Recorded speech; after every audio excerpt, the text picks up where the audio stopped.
दोस्तों, क्या रिलायंस और रोल्स रॉयस ने जो इंजन की डील की है उसने रातों रात अमेरिका के पेंटागन और फ्रांस के सैफरोन मुख्यालय के अंदर हड़कंप क्यों मचा दिया है? $100 बिलियन का अपना सबसे घातक 6th जनरेशन प्रोजेक्ट फ्रांस आखिर भारत की झोली के अंदर डालने के लिए क्यों बेताब हो उठा है? क्या इमैनुअल मैक्रो सच में भारत को ग्लोबल सुपर पावर बना रहे हैं या इसके पीछे डैजोल्ट एविएशन का कोई बहुत बड़ा गेम छुपा है? वेरिएबल साइकिल इंजन हथियारों की दुनिया का वो ब्रह्मास्त्र जिसे अमेरिका अपने खास दोस्तों को भी नहीं देता है, आखिर फ्रांस उसे भारत के कदमों के अंदर रखने को क्यों मजबूर हो गया है?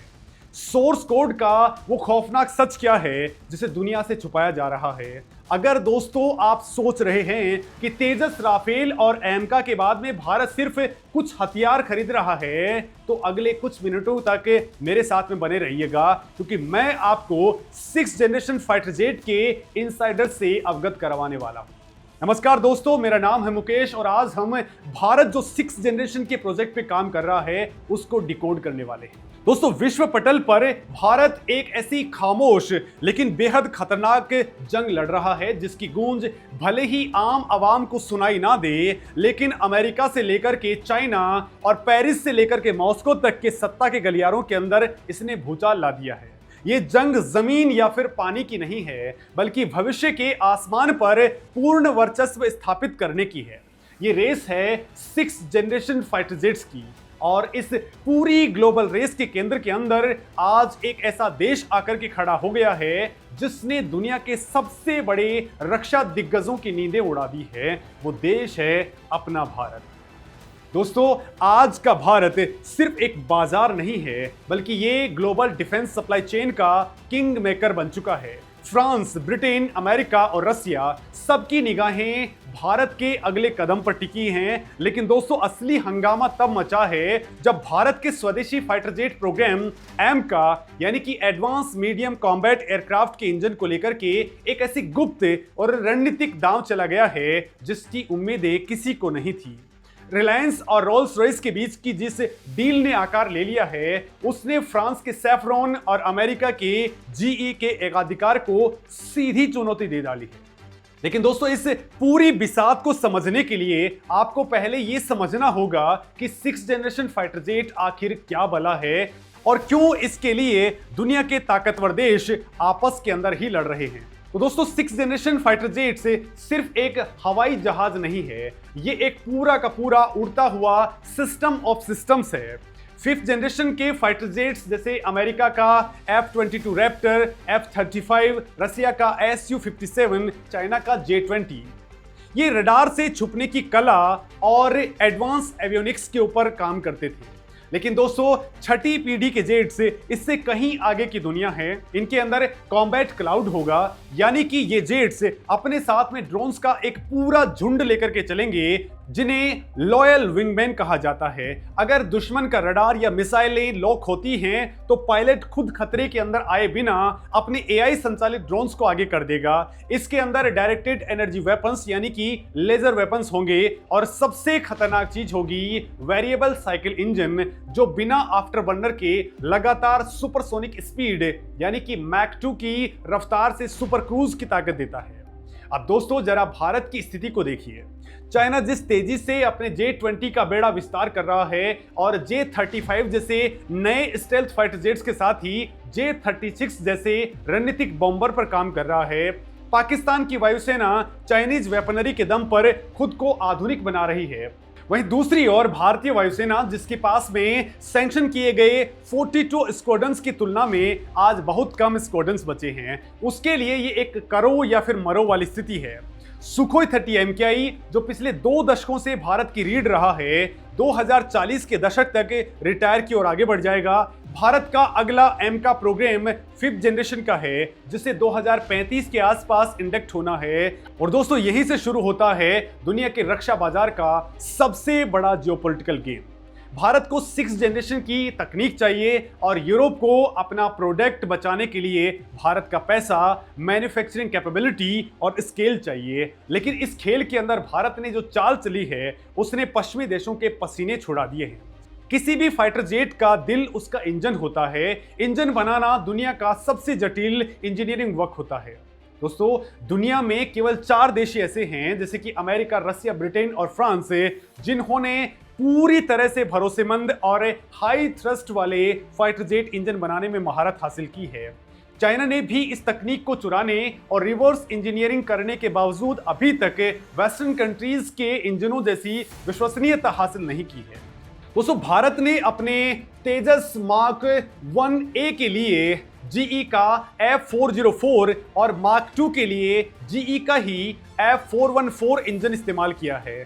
वहीं अपने एमका प्रोजेक्ट के लिए पहले फेज के लिए 98 किलो न्यूटन थ्रस्ट वाले जीई के ही F414 इंजन्स को चूज किया है। लेकिन दोस्तों, जब बात एमका के मार्क 2 वेरिएंट की आती है जो पूरी तरह से स्टेल्थ और सुपर क्रूज कैपेबिलिटी से लेस होगा, तो भारत को 110 किलो न्यूटन थ्रस्ट वाले एक बिल्कुल नए और एडवांस इंजन की जरूरत है। लंबे टाइम तक ये माना जा रहा था कि फ्रांस की कंपनी सैफ्रॉन, जिसने राफेल के M88 इंजन्स बनाए हैं, भारत के साथ में मिलकर के ये नया इंजन बनाएगी। वहीं अमेरिका भी अपने जीई इंजनों की वकालत कर रहा था, लेकिन जियोपॉलिटिक्स के अंदर जो दिखता है वो होता नहीं है। अचानक से पर्दे के पीछे से ब्रिटेन की दिग्गज कंपनी रोल्स रॉयस ने रिलायंस के साथ में मिलकर के जो रणनीतिक चाल चली है, उसने पूरे समीकरण को बदल करके रख दिया है। लेकिन दोस्तों, अब ये समझते हैं कि ये डील इतनी इंपॉर्टेंट क्यों है और इससे फ्रांस क्यों घबराया हुआ है, ये समझना बेहद जरूरी है। ब्रिटेन का रोल्स रॉयस दुनिया के सबसे बेहतरीन एविएशन इंजन बनाने के लिए माना जाता है। भारत के रिलायंस के साथ में इस गठजोड़ का सीधा मतलब है मेक इन इंडिया के तहत एक ऐसा इंफ्रास्ट्रक्चर डेवलप करना जहां ना सिर्फ इंजन का उत्पादन हो, बल्कि उसकी पूरी की पूरी इंटेलेक्चुअल प्रॉपर्टी राइट्स यानी कि आईपीआर भारत के पास में रहे। अमेरिका हमेशा से अपनी कोर टेक्नोलॉजी ट्रांसफर करने में आनाकानी करता रहता है। अमेरिका के कड़े आईटीआर कानून किसी भी देश को पूरी तरह से आत्मनिर्भर नहीं बनने देते हैं। फ्रांस टेक्नोलॉजी देने को तैयार था, लेकिन उसकी शर्तें और कीमत भारत के रक्षा बजट पर बहुत भारी पड़ रही थी। रोल्स रॉयस और रिलायंस की ये डील भारत के लिए सिर्फ एक रक्षा समझौता नहीं है, ये एक सॉवरेन कैपेबिलिटी हासिल करने का कदम है। अब दोस्तों, अगर भारत अपने दम पर एक एडवांस इंजन की कोडिंग, मेटलर्जी और टरबाइन ब्लेड क्रिस्टल टेक्नोलॉजी को हासिल कर लेता है, तो भारत को भविष्य के अंदर किसी भी देश के आगे हाथ नहीं फैलाना पड़ेगा। इसी बात ने अमेरिका और फ्रांस दोनों की नींद उड़ा दी है। फ्रांस का पूरा गेम प्लान ये था कि वो भारत को सैफ्रॉन के जरिए एमका के इंजन में उलझा करके अपने FCAS प्रोग्राम के अंदर इन्वेस्टमेंट करने के लिए मजबूर कर देगा। लेकिन इस डील ने फ्रांस के एकाधिकार वाले सपने को तोड़ दिया है। अब भारत के पास में सौदेबाजी करने की अभूतपूर्व शक्ति आ चुकी है। अब दोस्तों, उस बड़े हंगामे की बात करते हैं जो यूरोप के अंदरूनी सत्ता के गलियारों के अंदर मचा हुआ है। यूरोप के अंदर 6th जनरेशन फाइटर जेट्स को लेकर के 2 अलग अलग धड़े बन गए हैं और दोनों के बीच में एक भयंकर कोल्ड वॉर चल रही है। पहला है FCAS यानी कि फ्यूचर कॉम्बैट एयर सिस्टम, जिसकी शुरुआत 2017 के अंदर फ्रांस, जर्मनी और स्पेन ने की थी। इसे 2040 तक यूरोप की हवाई ताकत का चेहरा बनना था। इसके मूल के अंदर है नेक्स्ट जनरेशन फाइटर जेट या NGF। लेकिन दोस्तों, आज की तारीख में यह प्रोजेक्ट मौत के कगार पर पहुंच चुका है। इसका सबसे बड़ा कारण है फ्रांस की कंपनी डेजोल्ट एविएशन और यूरोपीय कंसोर्टियम एयरबस के बीच में भयंकर ईगो वॉर और इंडस्ट्रियल कंट्रोल की जंग। डेजोल्ट जो राफेल बनाती है, वो चाहती है कि पूरे प्रोजेक्ट की डिजाइन अथॉरिटी और पेटेंट उनके पास में रहे। डेजोल्ट अपनी सीक्रेट टेक्नोलॉजी, खास रूप से न्यूक्लियर स्ट्राइक और कैरियर बेस्ड टेक्नोलॉजी जर्मनी को नहीं देना चाहता। वहीं जर्मनी स्पेन का प्रतिनिधित्व करने वाली एयरबस का तर्क है कि अगर पैसा तीनों देश मिलकर के लगा रहे हैं तो काम और तकनीक का बंटवारा भी बराबर होना चाहिए। ये विवाद इतना बढ़ गया कि दोनों के बीच में बातचीत लगभग ठप हो चुकी है और यहीं से एक बहुत बड़ा खुफिया खेल शुरू होता है। जब डेजोल्ट और एयरबस के बीच में विवाद चरम पर पहुंचा तो एयरबस ने समझ लिया कि यह प्रोग्राम किसी भी वक्त टूट सकता है। आंतरिक सूत्रों के मुताबिक एयरबस ने एक समानांतर रणनीति पर काम करना स्टार्ट कर दिया है और खामोशी से भारत का उसने रुख कर लिया है। अब दोस्तों जो रिपोर्ट्स आ रही हैं उनके मुताबिक एयरबस की खुफिया पेशकश ये है कि अगर FCAS प्रोग्राम टूटता है या डेजोल्ट अपना अलग रास्ता चुनता है तो एयरबस, स्वीडन की साब और भारत मिलकर के एक नया 6th जनरेशन प्रोग्राम स्टार्ट कर सकते हैं। भारत को इसमें सिर्फ एक खरीदार नहीं बल्कि एक बराबर की रणनीतिक साझेदारी मिल जाएगी। भारत के लिए ये एक बहुत बड़ा मौका है क्योंकि एयरबस भारत की manufacturing capabilities, software talent, AI engineering और भारतीय वायुसेना के भारी भरकम बजट को अपने पाले में करना चाहती। लेकिन दोस्तों असली थ्रिलर तो अब शुरू होता है। डेजोल्ट भी शांत नहीं बैठा है। भारतीय नौसेना को भविष्य के अंदर अपने एयरक्राफ्ट कैरियर्स के लिए एडवांस फाइटर जेट्स चाहिए। डेजोल्ट ने भारत को ये लालच दिया है कि वो FCAS के तहत एक कैरियर कैपेबल 6ठी पीढ़ी का जेट विकसित कर रहा है। चूंकि एयरबस का नौसैनिक जेट्स बनाने का कोई खास अनुभव नहीं है, लिहाजा डेजोल्ट भारत के सामने खुद को नौसेना और वायुसेना दोनों के तारणहार के तौर पर पेश कर रहा है। भारतीय नौसेना ने बार बार स्पष्ट किया है कि वो 2040 के दशक में आने वाले अपने विशाल एयरक्राफ्ट कैरियर्स के लिए दुनिया के सबसे बेहतरीन जेट्स चाहती है। हालांकि दोस्तों टेड BF यानी कि twin engine deck based fighter jets Bharat की स्वदेशी प्राथमिकता है, लेकिन 6th जनरेशन की नेवल टेक्नोलॉजी भारत के सामरिक भविष्य के लिए मील का पत्थर साबित हो सकती है। अब यहां पर दोस्तों दूसरी तरफ एक और धड़ा है यूरोप का GCAP यानी कि ग्लोबल कॉम्बैट एयर प्रोग्राम, जिससे ब्रिटेन, इटली और जापान मिलकर के बना रहे हैं। इसे 2035 तक उतारने का टारगेट रखा गया है, यानी कि FCAS से पूरे 5 साल पहले। इस प्रोजेक्ट के अंदर गजब की तेजी है। इटली अकेले 8.8 बिलियन यूरो का इन्वेस्टमेंट कर रहा है। जापान की तकनीकी ताकत और ब्रिटेन का रोल्स रॉयस इंजन इसे एक अजय गठजोड़ बनाता है। तो दोस्तों फिर भारत इसमें शामिल क्यों नहीं हुआ? यहां एक बहुत बड़ा जियोपॉलिटिकल पेंच फंसा हुआ है।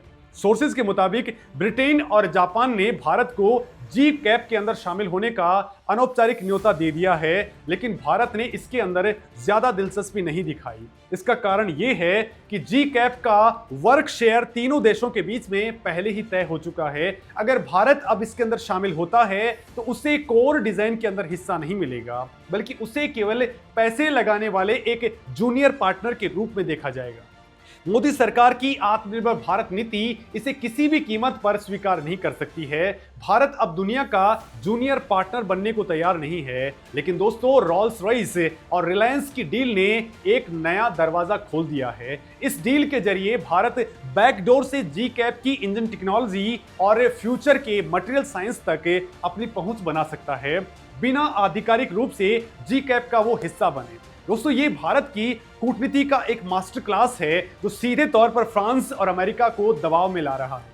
अब दोस्तों हम बात करते हैं उस $100 बिलियन के सीक्रेट मेगा प्रोजेक्ट की, जिसके बारे में जानकर के आपके होश उड़ जाएंगे।